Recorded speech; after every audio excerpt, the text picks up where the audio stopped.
serta seluruh jajaran, para kepala sekolah, Dewan Majelis Guru, dan hadirin sekalian.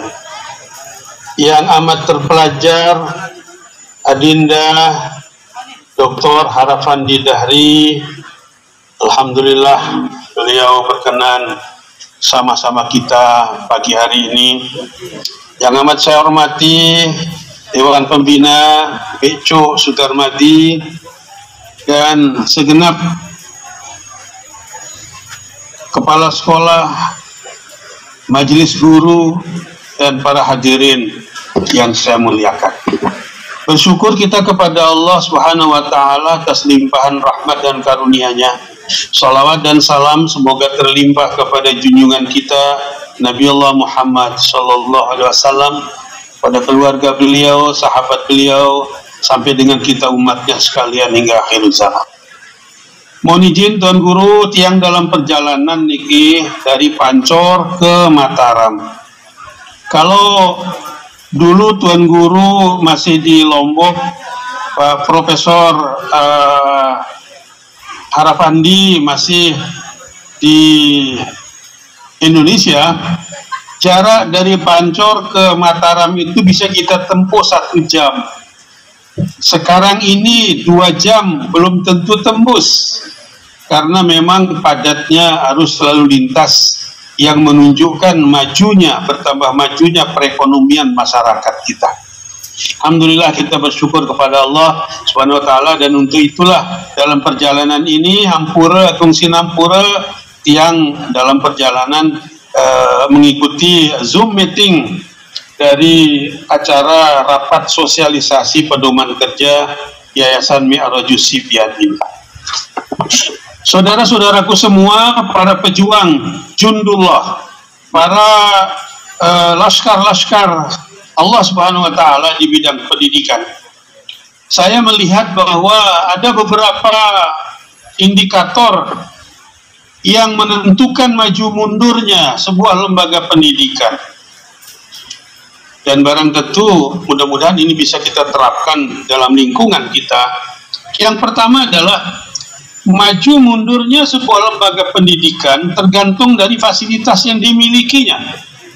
Fasilitas itu ada gedung, ada mebel lahir, ada sarana prasarana, ada perpustakaan, ada lapangan upacara, ada masjid, dan sebagainya. Semakin bagus fasilitas itu menunjukkan bahwa lembaga pendidikan itu makin bagus. Tetapi jika sarana prasarana yang dimiliki itu tidak karu-karuan, acak-acakan, kumuh, dan lain sebagainya, maka itu menunjukkan bahwa lembaga pendidikan itu kurang bonafit. Saya melihat lembaga kita ini alhamdulillah sudah mulai menapak tingkat kemajuan. Ada lapangan upacaranya. Kemarin saya berkunjung bersilaturahim kepada Tuan Guru Haji Muhammad Suhaidi di kediaman beliau. Alhamdulillah anak-anak ramai, ada lapangannya, ada masjidnya, ada gedungnya. Dan mungkin perlu kita catat Tuan Guru ke depan itu, kalau kita membangun jangan horizontal, tapi membangun harus vertikal ke atas, 2, 3, 4 lantai, atau paling tidak 3 lantai, sehingga keberadaan fasilitas itu menunjukkan bagaimana tingkat kemajuan lembaga pendidikan yang kita miliki itu. Mudah-mudahan ke depan dengan partisipasi semua pihak akan terjadilah hal yang kita harapkan itu. Yang kedua adalah maju mundur baik tidaknya sebuah lembaga pendidikan tergantung daripada pengelolaannya. Ada 2 unsur di sini yang mengelola. Yang pertama adalah pimpinan yayasan atau yayasan, yang kedua adalah lembaga pendidikannya.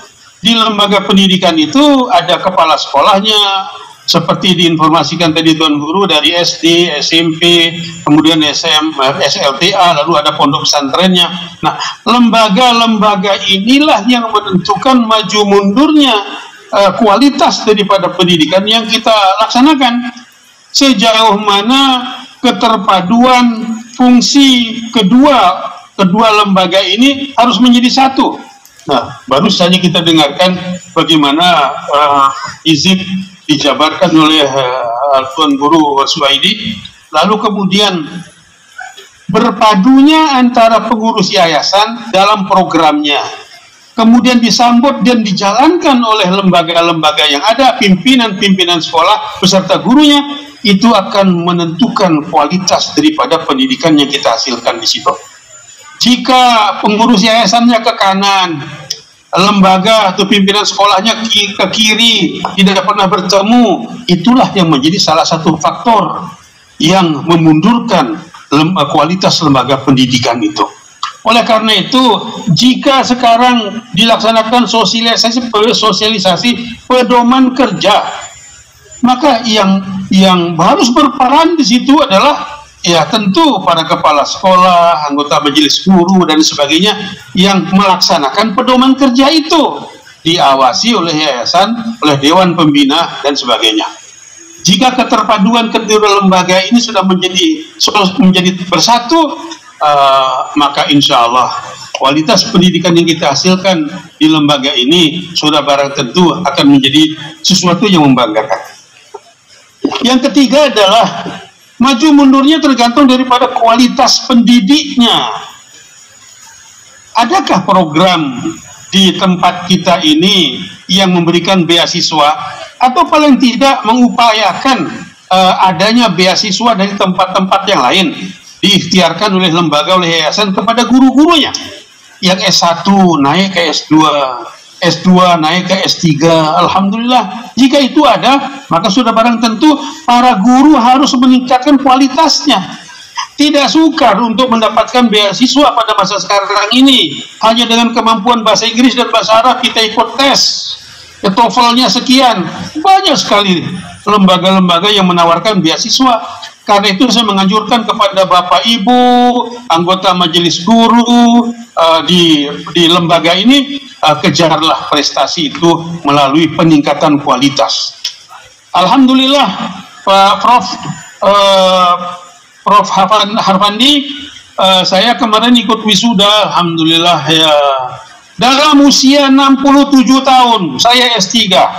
Dan nomor 67 pula lulusan S3 daripada UIN. Sesuatu yang berkah menurut hemat saya. Saya hanya ingin menunjukkan kepada anak-anak saya, keluarga kita, adik-adik kita, bahwa menuntut ilmu itu tidak dibatasi oleh umur. Kapanpun, yang penting kita bisa meluangkan waktu dan punya etos kerja. Etos dalam menuntut ilmu itu insya Allah bisa dilaksanakan. Kan S3 itu tidak melulu harus di kelas, bisa dengan Zoom dan sebagainya. Nah, karena itulah peningkatan kualitas dan majelis guru ini, kalau misalnya dia guru SMA, paling tidak S2 lah. Kalau dia di pondok, S3 lah. Sudah banyak S3 kita, alhamdulillah, di situ para tuan guru, para adik-adik junior yang sudah membekali dirinya dengan S3, alhamdulillah. Itu merupakan salah satu tolok ukur bagaimana kualitas pendidikan yang dihasilkan oleh lembaga ini, oleh Yayasan Mi'raj Yusufiyat ini kepada masyarakat kita. Yang keempat adalah maju mundur itu tergantung daripada wali murid, para orang tua. Begitu banyak masyarakat kita yang mempercayakan pendidikan anak-anaknya kepada Mi'raj Yusufiyat. Alhamdulillah. Nah, karena itu barangkali perlu pendekatan yang lebih intensif lah. Karena bagaimanapun bagus tidaknya sarana prasarana itu tergantung juga daripada partisipasi daripada wali muridnya. Memang masyarakat kita sekarang ini sangat gemar dengan gratis, semuanya serba gratis. Ya, pendidikan gratis, akhirnya juga makan siang nanti menjadi gratis. Alhamdulillah, program Pak Prabowo bisa menjadi di Mi'raj Yusufiyat, kita akan bisa menjadi pelaksananya nanti. Tapi gratis-gratis ini tidak selamanya baik. Nah, karena itulah kita mengetuk hati para wali murid lewat pengurus yayasan, lewat majelis guru, agar bisa wali murid itu berpartisipasi dalam meningkatkan kualitas sarana prasarana di lembaga kita ini, sehingga berdasarkan dari prasarana itulah maka kita bisa meningkatkan prestasi daripada anak-anak kita pada masa yang akan datang. Yang kelima adalah loyalitas alumni. Dari sekian tahun kita menamatkan alumni, itu SMA kah, atau madrasah aliyah kah, atau pondok pesantren kah, saya yakin di antara mereka ini kan pasti ada yang bernas. Bernas artinya adalah mereka yang berkualitas.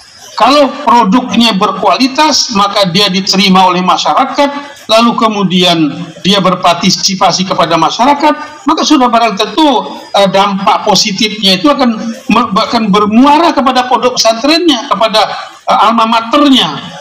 Nah, kita mohon maaf, saya kemarin diceritakan oleh Tuan Guru, ada alumni kita yang alhamdulillah luar biasa karena kecintaannya kepada pondoknya, karena loyalitasnya kepada alma maternya, dia bisa menghubungi para pihak yang bisa memberikan bantuan kepada pondoknya, memberikan sumbangan kepada pondoknya. Alhamdulillah, itu satu di antara sekian. Bagaimana kalau ribuan? Bagaimana kalau puluhan ribu? Ya Allah, sudah barang tentu kita akan bisa meningkatkan kualitas sarana prasarana itu. Komponen inilah ditambah dengan yang keenam adalah pemerintah. Yayasan tidak boleh jauh-jauh dari pemerintah, karena anggaran pendidikan 20% itu ada di situ, dikelola oleh pemerintah. Dan sebentar lagi, sesuai dengan programnya Pak Prabowo, akan ada makan siang gratis atau sarapan gratis, itu juga dikelola oleh pemerintah. Insya Allah itu akan bisa dilaksanakan oleh pondok pesantren sebagai pengelola hariannya. Mudah-mudahan seperti itu. Dengan demikian, maka jika kita dekat dengan pemerintah, jika kita dekat dengan suku dinas pendidikan atau Kementerian Agama, jika itu berlatar belakang madrasah, maka insya Allah bantuan itu ada. Karena di pemerintah itu banyak sekali model bantuan, tinggal kita jemput bola, rajin silaturahim, mendatangi beliau-beliau itu, kepala dinasnya, kepada pengawasnya, dan sebagainya. Sehingga dengan demikian, maka kita bisa berharap bahwa kualitas yang dihasilkan oleh lembaga kita ini pada masa yang akan datang itu dapat terlaksana dengan sebaik-baiknya. 6 komponen itulah yang menurut hemat saya sangat menentukan baik atau buruknya produk daripada lembaga kita ini. Nah, untuk itu satu persatu mudah-mudahan dari semua aspek itu bisa kita laksanakan dengan sebaik-baiknya, sehingga ke depan lembaga kita ini ada perubahan menuju yang lebih baik lagi pada masa yang akan datang. Saya hanya titip kepada Mami Tuan Guru Suhaidi, kepada rekan-rekan yang aktif di lembaga ini, mari kita besarkan yayasan ini. Ada satu pepatah yang dari Muhammadiyah yang tidak pernah saya lupakan. Hidup-hidupilah Muhammadiyah, jangan mencari hidup di Muhammadiyah. Hidup-hiduplailah lembaga yang ada di Yayasan Mi'rajus Subian ini, jangan mencari hidup dari situ. Kenapa? Mohon maaf Bapak Ibu sekalian ya, mungkin guru itu gajinya kecil, tetapi yang tidak kalah itu adalah berkahnya. Bapak saya hanya seorang guru. Banyak kawan-kawan yang lain, saudara-saudara saya yang orang tuanya hanya seorang guru, bukan pejabat penting, bukan orang yang berpangkat tinggi, orang berharta miliaran, triliunan, tidak. Hanya seorang guru yang mendidik putra-putrinya dengan baik. Berkahnya ada di situ. Gajinya berapa sih? Guru zaman dulu, Pak. Zaman dulu, bukan zaman sekarang. Gaji guru zaman dulu itu mungkin setengah bulan sudah habis. Tapi akhirnya kemudian beslitnya, SK-nya berjalan sekolah ke sana kemari. Untuk apa? Untuk biaya pendidikan anaknya. Karena dia guru, maka anak-anaknya tidak boleh tidak menjadi orang berpendidikan. Nah, saya berharap seperti itu. Meskipun income yang Bapak Ibu terima, Bapak Ibu majelis guru, berbesar hatilah. Di balik income yang kecil itu ada berkah di situ, diberikan oleh Allah Subhanahu wa Ta'ala kepada kita. Yakinlah itu, pertolongan Allah sangat dekat kepada kita. Karena itu, mari kita mengabdi dengan setulus hati. Jangan pernah ada suuzon, jangan pernah ada ketidaksetiaan, jangan pernah ada rasa tidak percaya diri, Jangan pernah tidak mengabdi dengan setulus hati di lembaga kita ini. Allah melihat, Allah mengetahui sampai di mana pengabdian kita, bagaimana ketulusan hati kita, dan jika kita tulus, Allah akan memberikan berkahnya kepada kita semua, insya Allah. Terima kasih. Hadanallahu jemain. Matur nuwun tampiasi Tuan Guru, Pak Profesor Harpandi, Bapak Ibu sekalian.